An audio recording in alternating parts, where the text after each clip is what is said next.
What is up, everybody? Ethan the movie guy here, coming at ya to talk about Scream and why it absolutely lives up to the hype. But before I do, make sure you smack that like button, subscribe, and ring that bell because I post every day talking about all things movies.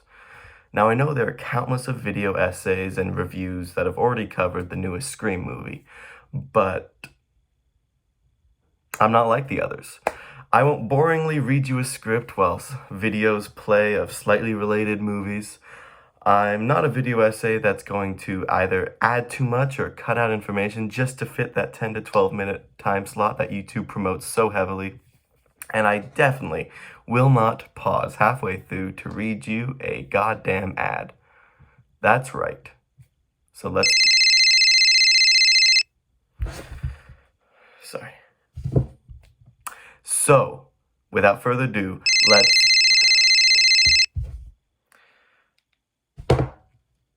let's get into it. Oh, and spoilers for the new Scream, obviously.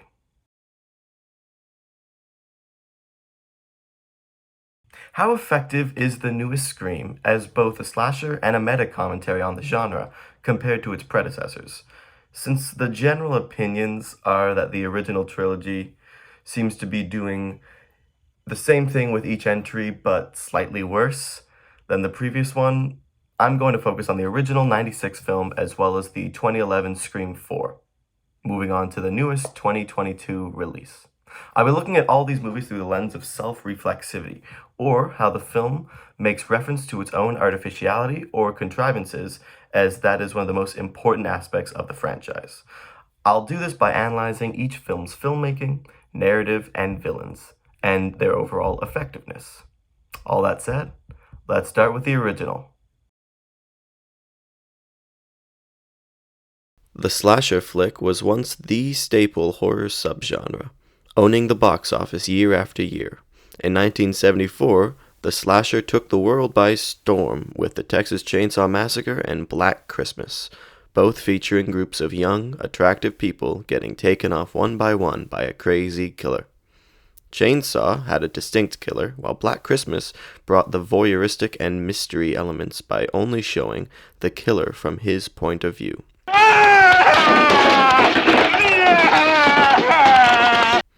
Following that, we get Halloween in 1978 and Friday the 13th in 1980. And after their success, the slasher genre explodes. I'm talking Nightmare on Elm Street, Slumber Party Massacre, Sleepaway Camp, Child's Play, Jamie Lee Curtis, and sequels. But, like the Western before it, the bubble popped and audiences stopped seeing them. Slashers were mostly relegated straight to VHS. In the mid-1990s, Kevin Williamson wrote a slasher to revive the dying genre. Audiences, specifically teenagers, now had access to current and older films with advancements in cable and home video. So, they got sick of the same tired formula, feeling that they were smarter than any of the characters in the film. A simple postmodern tongue-in-cheek slasher wouldn't cut it. Horror audiences needed a slasher that was a step further, that was, as Valerie Wee of the University of Illinois puts it, hyper-postmodern. They define this as having a heightened degree of intertextual referencing and self-reflexivity that ceases to function as subtext and emerges instead as the actual text. But how exactly does Scream do this? Let's start with, the start. The film begins after its incredibly over-the-top title card, with Drew Barrymore's Casey Becker answering a phone call. This scene already sets the film apart from any other slasher. We get the typical blonde teenager, but this time she knows about the genre she's in. This immediately makes her more than just a slasher victim we want to see killed. It makes us relate to her and question if we really are smart enough to escape the killer. Director Wes Craven adds to this by filming the scene differently than those that came before. Besides a couple of exterior shots, including the swing that would later hang the poor teenager, the focus is always on Casey. We get mostly mid-shots that move with her in the foreground, or POV shots, but not some sick voyeuristic POV shot. These are from Casey's perspective. Therefore, we feel like we're in her shoes wanting to survive. We only get brief glimpses of Ghostface when Casey does. Then, harkening back to Janet Leigh's Marion Crane in Psycho, Barrymore is killed, despite being perhaps the most famous member of the Scream cast. The plot that follows is pretty standard slasher movie stuff. A killer in a Halloween costume is killing high school students. The adults in the town seem useless, and the climax takes place at a house party, in the middle of nowhere. That could be any movie, but here is where it separates itself again. We get characters discussing who they think the killer is as if they're a viewer at home, dissecting the rules for surviving a horror film, thanks to audience surrogate Randy Meeks. Certain rules that one must abide by in order to successfully survive a horror movie. And there is no final girl. Instead, we have multiple survivors. Most importantly, Sidney Prescott and Gale Weathers set aside their differences and work together to save the day, subverting the final girl trope and rising above it. That brings us to our villains, Ghostface, or really Billy Loomis and Stu Macher. Billy should be the most obvious candidate, the charming dead-eyed boyfriend. Don't Fear the Reaper is literally playing when he's in Sidney's bedroom. But since the film is subverting our other expectations and beating us over the head with how creepy Billy is, we look for some other twist. Turns out the twist is that there are two of them. And together as Ghostface, they enjoy playing games with and torturing their victims, building it up theatrically as if they're in a movie. This is a reflection of the target audience, young males, and their obsession with slasher films, especially the brutalizing sexualization of women. The feeling of inadequacy was rising in the postmodern capitalist world of the 1990s. We've all been raised on television to believe that one day we'd all be millionaires and movie gods and rock stars, but we won't. We're slowly learning that fact. And we're very, very pissed off. And these angry, desensitized young men turned into the monsters they watched on screen. So, through its filmmaking and villains, Scream acts as a hyper-postmodern slasher film that effectively satirizes the genre and critiques it, while being one of the best examples of it. And Scream 2 and 3 are pretty good too. But moving on to... Oh shit. Okay.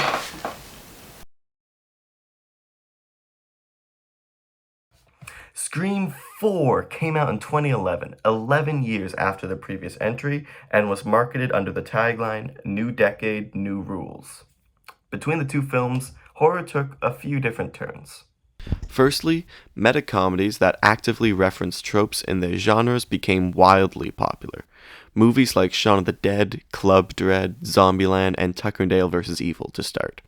We also had a dramatic uptick of horror remakes, including Halloween, Texas Chainsaw, Dawn of the Dead, The Hills Have Eyes, Amityville Horror, Last House on the Left, Friday the 13th, and A Nightmare on Elm Street, My Bloody Valentine, When a Stranger Calls, Prom Night, Black Christmas, House of Wax, The Fog, Piranha.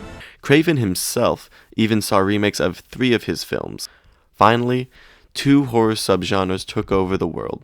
Torture porn, made popular again by Saw and Eli Roth films, and found footage, a la Paranormal Activity.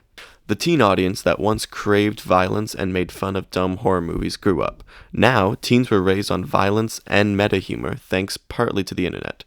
How do you bring back a franchise built on self-awareness and irony when audiences are sick of postmodernism? Well, you make it postmodern. Satirize the satires to then build something new. Acclaimed author David Foster Wallace actually said it best when he said, "Irony is useful for debunking illusions, but most of the illusion debunking in the US has now been done and redone. All we seem to want to do is keep ridiculing the stuff. Postmodern irony and cynicisms become an end in itself." What the fuck does that even mean?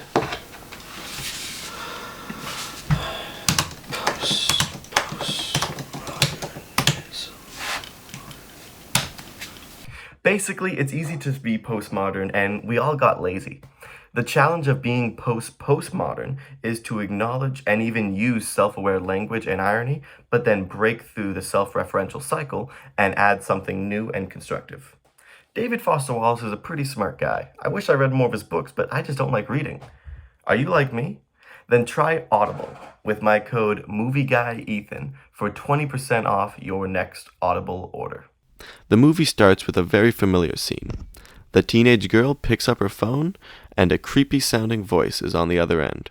In an obvious attempt to modernize the series, the killer is chatting with one of the victims over Facebook, while the two characters break down what's wrong with the Saw franchise. These actresses are also well known for their work in teen-targeted TV shows. We all know where this scene goes, but then... Even this isn't unexpected, as we've seen the Stab franchise referenced multiple times in Scream 2 and 3. We then get two ridiculously famous actresses, Anna Paquin and Kristen Bell, discuss the movie they just watched, mocking it for being overly meta and postmodern, which is now cliché. The scene ends with one killing the other before... Now we are shown yet another scene of two teenage girls breaking down the film they just watched. This is a perfect joke at the endless cycle of self-referencing that David Foster Wallace warned about, while satirizing the expectations of its own series. By showing the audience both the painfully expected and unexpected, we're unable to accurately predict what the film will do.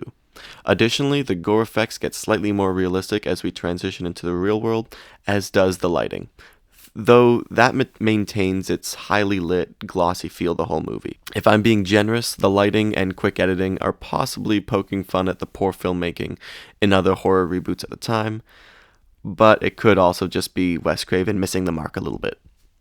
Moving on, the meta-narrative within the film is that it is a reboot of the original Scream with virtually an identical plot, complete with a new cast of teens targeted by a new Ghostface, except it's the modern day. So there are better effects and better technology. The new star is Emma Roberts as Jill Roberts, Sydney's cousin. Also, new decade, new rules. So we get another scene of movie nerds explaining how to survive a horror movie. Well, specifically, a horror reboot. I mean, there are still rules, but the rules have changed. The unexpected is the new cliche. Yeah, you gotta have an opening sequence that blows the doors off, dial up some flashy music video direction, and the kills gotta be way more extreme. Modern audiences get savvy to the rules of the originals, so the reversals become the new standard. In fact, the only surefire way to survive a modern horror movie, you pretty much have to be gay. Except the original Scream doesn't want to be rebooted. So we have the gang back and the new characters all die. Like, all of them. Even Hayden Panettiere. R.I.P. The plot itself is mainly to show that our heroes still got it, and we don't need a new cast of younger characters to carry the film and stop Ghostface. In direct opposition to other reboots at the time, featuring the same tired villains, but with fresher faces to kill and better effects to do it with. Speaking of Ghostface, let's get to them. Their plan is to film the kills, post them online, replicating the popularity of found footage, and live in infamy. The villain reveals are successful because they still act as reflections of the audience going in. First, we have Rory Culkin, playing a movie-obsessed nerd. Okay, he's not that great, but the other killer is Jill, the character that was supposed to take the reins of the franchise and be our next final girl. This works incredibly well at a meta level, satirizing the gender politics of these films while referencing the fact that it is harder than it looks to replicate a classic horror movie, with Jill taking the place of a Hollywood studio. It also, as Wallace hoped, breaks out of the realm of irony to have something unique and earnest to say. This is a character that desperately wants fame by being a survivor, just like her cousin. She goes to extremes to get that. And even though she dies, the film ends on TV reporters commenting on her miraculous survival and calling her a hero. Jill Roberts is her name, a name the whole world will now know. Who single-handedly put a stop to this 21st century Woodsboro killing spree. Jill Roberts of Woodsboro, a girl who's lifted all our spirits tonight, an American hero right out of the movies. This continues threads of the original trilogy about the dangers of reporting on tragedies and idolizing the victims. And that's Scream 4. Definitely an overlooked gem of the franchise that manages to push past the hyper-postmodernism and create something new with post-postmodernism. And where does that leave Scream? Scream 5, like Scream the 2022 version, not the 96 version. Yeah. Why couldn't they just call it Scream 5?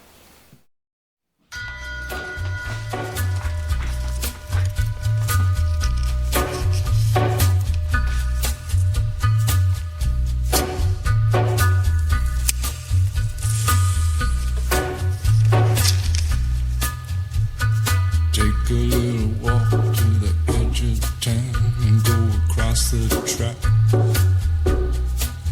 where the viaduct looms like a bird of doom as it ships and cracks.